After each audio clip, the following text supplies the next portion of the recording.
دیکھیں گنڈاپور کو ہٹا کے سہیل افریدی کو وزیر اعلیٰ بنانا یہ محض وزارت اعلیٰ کی تبدیلی نہیں، بلکہ مجھے تو عمران خان کی مزاحمت اور عمران خان کے تحریک میں الگ طرح کی جو تیزی ہے وہ نظر آ رہی ہے۔ اگر آپ کو یاد ہو عمران خان نے کہا تھا کہ یا تو حقیقی طور پہ اپوزیشن کا کردار ادا کرے ورنہ سیاسی قبریں کھد چکی ہے۔ اب سب سے پہلی سیاسی قبر گنڈاپور کے حصے میں آئی ہے، اور اس فیصلے سے مجھے یہ علم نہیں نہ میں یہ کہہ سکتا ہوں کہ آگے سہیل افریدی کیا کرنے والے ہیں یا کیا کر سکتے ہیں، کیا کردار ادا کریں گے، لیکن اتنا میں ضرور جان گیا ہوں، اتنا مجھے یقین ہو گیا ہے کہ عمران خان کے اس فیصلے سے وہ لوگ جو کہ آستین کے سامنے یا تو وہ اپنے حرکات چھوڑ جائیں گے یا پوری طرح سے مکمل طور پہ ظاہر ہو جائیں گے اور کھل کر قوم کے سامنے آ جائیں گے۔ آپ کو بتاؤں کہ عمران خان نے جو فیصلہ کیا ہے اس کے لیے مجھے صاف نظر آ رہا ہے کہ عمران خان صاحب پھر سے کسی نئی تحریک کے لیے، کسی بڑے تحریک کے لیے قوم کو تیار کر رہی ہے، اور تیاری سے پہلے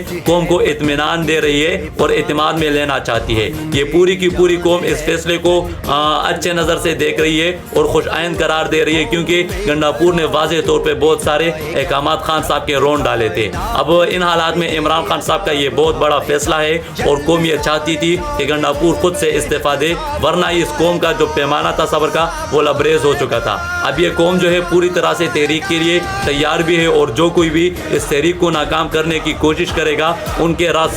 راستے میں اور ان کے سامنے رکاوٹ بننے کے لیے یہ قوم پوری طرح سے تیار ہے۔ یہ قوم عمران خان صاحب کے ساتھ وعدہ کر چکی ہے کہ آخری گیند تک آپ کا ساتھ دے گی، اور یہ قوم ابھی اپنے نظریے پہ جا چکی ہے، اور نظریے پہ چلتے ہوئے عمران خان صاحب کا ساتھ دیتے ہوئے آستین کے سانپوں کے سامنے اور مائنس عمران خان کرنے والوں کے سامنے رکاوٹ بن کے کھڑی ہوگی انشاءاللہ۔